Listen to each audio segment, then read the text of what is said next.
Right, good morning guys, welcome back to the farm. It is currently 10 to 7 on a Friday morning. I'm just going to go and feed out some of that silage. We pulled the sheep back and sorted all this out the other day. So we've got a square face to go out now rather than trying to pull the sheep around a corner. Cows are all milked and headed off to the field somewhere. We'll catch them up in a little bit. But we've got a busy day of sorting out some dry cows. I've actually got a midwife appointment to go to at some point. But the dry cows are moving from the field they're in to the next one, and we're going to start feeding out some hay in these feeders. So I need to get that one out and fill it up, and this one. Make sure the tyres are all right. See, Abby and Rich were continuing yesterday with bagging up some gravel. This is our homemade little jig we've got. Traffic cone in a pallet forks, the bag, and then just zip tie them up and stack them on a pallet. That seems to work quite well. Saves having to hold a bag and scoop it in. Anyway, I'll get the shear grab on, we'll get the wagon outside, get that loaded, get the cows fed, get them scraped out, and then Rich will be here and we'll go and attack the day with some dry cows. Right, let's do some loading. Right, so we are currently feeding 2 tons of just straight grass silage as a buffer. There's not a lot of grass around, it's not growing particularly fast. There's no rain in the forecast. If you don't feed them, they won't milk at all. But this is actually really quite dry, so that was 400 kilos for pretty much a full grab.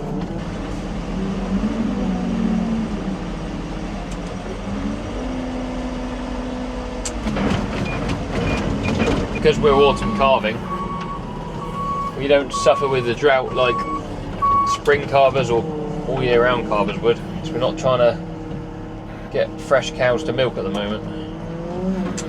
Change in 3 weeks time, we could do with a bit of rain really.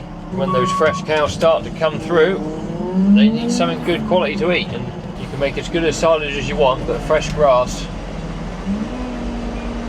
should always be better really.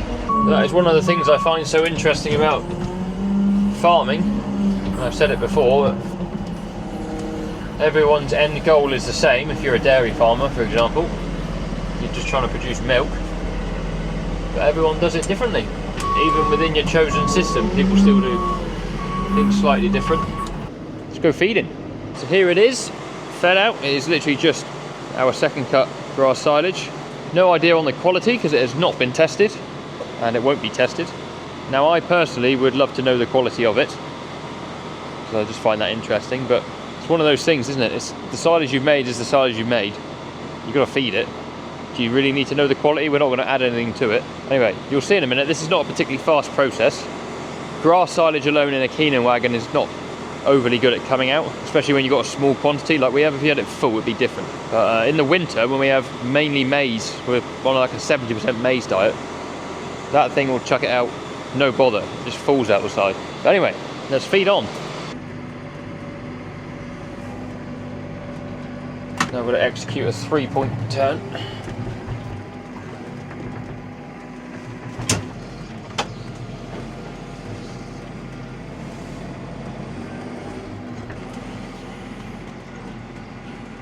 Push the flap out, so to speak. Turn the wagon on. Drop down a couple gears. I'm literally running in bottom gear at the moment just to get this to come out about the right pace, so that it works out 1 ton per side.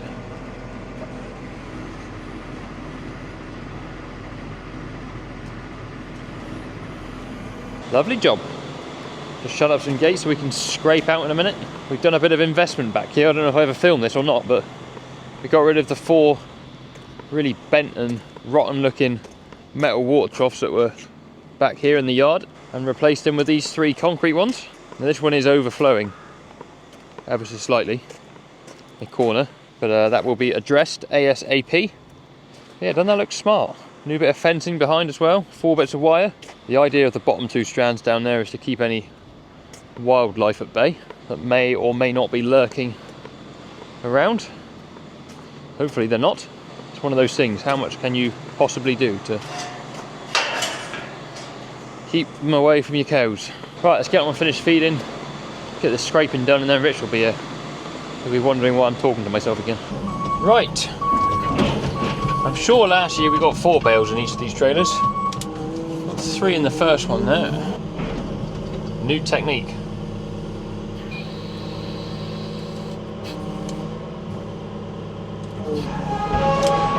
Oh, perfect. I'll wait for Rich to get out of the way because he is vital to the operation. We are the dream team today. It's only me and Rich. Abby's abandoned ship, Rob's abandoned ship. No one likes us. So this Manitou's done 290 hours now, since November last year. Ah yes, one of those bales that gets bailed all the way to the middle with net.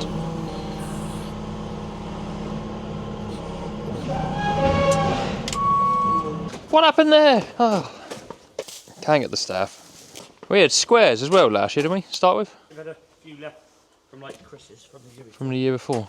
Cut it where he is. Yeah, just we'll get it what we can. Forget the rest. I was thinking I'd tip him up, but Probably pretty heavy, isn't it? I don't know, are they? Ah, look, one-handed, look. It's because I've eaten my breakfast, see? And I'll cut him on the bottom there and then we can pull it out as well. Rob will be watching this. Don't those guys know how to load a trailer with hay? Oh my god. That's some high quality trailer loading. Right, I'm going to drag that one. Rich is off with his. I'm going to put these out for some cows and then I need to hightail it out of here and go and meet my wife for a midwife appointment. So I'm sure they will be delighted about the fact that I am coming direct from farm. Right, there are the 2 trailers all set up. Now obviously 150 cows are not going to be able to all feed round those at once, which we know. So that's why we give them a fair chunk of grass here as well. There's not as much in this field, on this half of the field, as where they've been, which is why we start supplement feeding them the hay as well. Hopefully you can pick it up on the camera, but there is a second fence behind, so there's a strip in there. That is tomorrow's feed, or whenever they need it. There's also a bit of a backup if they break out of this one for any reason. They never normally do. We've also got another mob of dry cows back near the parlour, the last lot that we dried off, that we're going to move up to the far end of this field today, and they'll start eating from the far end back towards the middle, and these guys will sort of meet in the middle. We've got to move them up here, but we also need to fly spray those because they weren't fly sprayed when they were dried off. It was raining, so we'll probably do that at some point today. We might do that after I come back from my midwife appointment. This will last a little while, this field, especially when we're feeding with the hay, and then when this runs out we'll start down in what we call slade down there. So we've got one down there and also the one on top of the hill up there as well. So this is all within the grazing platform if we needed it to be, but it's a pretty long walk, especially to get up some of these 2 behind me, the 2 slades as we call them. That is a long way. But anyway, I'm just walking down to the gate here to let the cows in. They'll be well happy to see me once they realise what's going on. We'll just give them a once over as they come through the gateway, and they'll find their way up to that hay up there. I don't know if this is a good idea or not. I don't know what the likelihood of you staying on there is. Come on then, cows. Let's go, come on. New field. Come on then. They have eaten this into the ground up here. Done a really good job of resetting it. Who's going to be first through the gate then, girls? Number 88. Just literally got inside the gateway, heads down. Girls, we're going to need you to move along, please. They'll figure it out in a minute. But yeah, look at this. This is grazed right down. There is nothing left there. Bit of a delicate thing, dry cows, because you want them to be full. But you don't want them having too much good nutrition, because you don't want them getting fat. Because once they are fat, you can't thin them up when they're dry very easily. And it's probably not recommended to do so. Now, I've got one cow right down the bottom of the field there. And I bet it's 873. She likes to hang out down there for whatever reason, which is a bit annoying. But she'll come up here. She's fine. She's just very old. Old and slow. On Wednesday this week, we took 6 of these home and drew some bloods from them, which is to basically have a look at their mineral levels, because they're also very important pre-calving. We do give them a mineral bolus when we dry them off for copper, cobalt, selenium and iodine. I don't know why I can't count to 4 properly on my hand. Iodine, very, very important for heavily pregnant cows. Low iodine can cause abortions or slipped calves, which I have seen firsthand previously. Come on, girl. So she's absolutely fine. She's just very old, but she knows the drill. So yeah, I haven't heard back yet about the bloods, but they should be fine. As I said, we give them those mineral boluses, and then once these guys come home to start calving, sort of 10 days before they calve, they go on to some mag flakes as well in their water. A lot of people will feed like a transition diet through diet feeder, but we've got the space outside for the cows. It's far easier moving a fence every day, and then sort of every second or third day filling up the hay rings than it is doing a dry mix every day. And if it works, doesn't it? It doesn't work for everyone. Every system's different, but it works for us. Come on in, sweetheart. Rich is waiting for me. There you are, 150 cows in one mob. Just give them a quick eyeball here as we walk back through them. I didn't see anything untoward when they came through the gateway. They should all be happy. I wonder who will be the first one to find the hay up there. Right, they all look quite happy, which is good. Trying to keep an eye on their udders, obviously, whilst they're dry. But also their eyes. We've had a bit of trouble this year with New Forest eye in sort of every age group of cows, calves, R1s, R2s, whatever. We had one up here we had to take home and jab. A couple in the milking herd we've jabbed. We've had 6 or 7 in our R1s, which is our like 12-month-old calves, that we've had to jab in the eye. And then we've had 4 out of 6 of the bulls that we've got, and then also 3 or 4 of the R2s, so the ones that are going to be calving, well, in about 3 weeks' time, that will join the main herd. It's just been a bad year for it. I don't know if it's flies or what. The bulls, we thought because we were feeding them a bit of cake, one of them got a bad eye. They obviously rub their faces on each other when they're feeding out of a trough. So we stopped feeding them, but I think the damage had already been done there. But where the rest of it are getting it from, I don't know, whether it's this stalky grass stuff we're getting because it dried up and everything went to head. Anyway, onwards. We got a trailer load of hay. Me and Rob brought up here, back along, picked that up from the field and just brought it straight up here. So when we need to fill the feeders, we've got enough there for a few refills. We've got a bit more back the shed as well. Keep us going for a while, and then we might just have to buy a little bit of hay in. But you can buy hay in and straw very easily. I know it might cost a bit this year because it's dry, but you're much better to buy dry cow feed than you are milking cow feed, because you never get the quality you want. Whereas hay and straw is hay and straw, isn't it, really? Especially for dry cows. We're not trying to make them grow on it or anything. Right, I caught Rich up, so let's head home. Well, that's certainly freed up a bit of real estate here in the shed. We'll get rid of that as soon as we finish doing those bags. The topper can go off to Rob's, along with a straw topper probably for a bit. Those 2 trailers will have to go somewhere else. And before you know it, all of this side of the shed will be penned up ready for heifer calves. So it won't be long. We've got a bit of space over here that we can put stuff in. We'll be feeding that hay, the straw will disappear. It'll all work out. Right, Rich should just be coming back with the tractor. We'll get the yard ready here, we'll run those other dry cows in. I guess we'll put them in the parlour to fly spray them quick, and then they can go on their way up with their mates. Ah, Kev's just pulled in the yard as well. Go on, Kev. Right, here come the dry cows. Left my phone in the Land Rover, or left my camera in the Land Rover, I should say, on the phone. So I'm going to take these guys in and fly spray them. See, there's a few flies on them. See it, clean up the verges on your way, count. Well done. They're all looking very good. Happy, happy. A few more to come yet from somewhere. Rich is up there following them down. Right, dry cows successfully fly sprayed and moved. We picked up a couple fences. Rich is just off picking up another one now. We're gaining some wire and reelers back. We had one thing we noticed here on the big tractor this morning that Rich pulled that feed trailer up to the dry cows with. You can see we are losing some oil out of that hub somewhere. It's all wet. So I think Kev had a quick look at it whilst he was here. I think he said he wants to speak to Beers, or us to speak to Beers first. We did check the level in here. So we had this halfway where you'd normally fill it, undid that bung, and there was oil coming out, as you can see. Look, nice clean oil down there. So he's not lost loads, if any, but it's weeping. And it needs fixing, because it's one of those things that we'll get to winter and it won't get done. Or we'll start calving, I should say, and it will get busy and it won't get done. I just scraped the yard out. We're in that really annoying period now where if you don't scrape out, it's a mess, and cows pick up a lot of dirt on their feet, or a lot of muck on their feet, which you don't really want them doing, and dermatitis sets in, and bleh.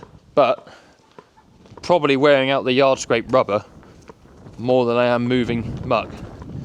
Really not scraping up a whole lot. Exhibit A. You can see we're not really scraping much up at all. If anything, sort of just smearing it around the yard. But it does at least dry out after you've done that, so the yard isn't slippy. I think the last week's worth of scraping is on the top of the ramp there, and you probably struggle to half fill Manitou bucket. Next week we've got quite a lot of stuff to do. We've got all the young stock to move, so all the R1s need to go onto another block of ground because we have run out of grass where they are. They also need their IBR live vaccine, so we've got to do that next week. We've got more cows to dry off, and then something I spoke about on TikTok the other night, if anyone follows me on TikTok, bit of a project that we want to do, and I think it's going to go here, or if not there in the old parlour, is to get a big sort of 10,000 litre water tank and start harvesting or capturing, recycling the water that comes off of our plate cooler, because we don't currently do that. We don't currently catch it, and it can obviously be used for drinking troughs or washing down the parlour or lots of things. So that'll be a project that we need to start. Once we've done that, we can finally get this thing plumbed in properly. It's sort of half done, but that needs finishing as well. Right, you're about to witness greatness. Just bagging up some gravel here for silage pits with our homemade jig. This is a traffic cone which I cut the top off. Keep going. Down a little bit. That's it. Give me the shovel. Yep.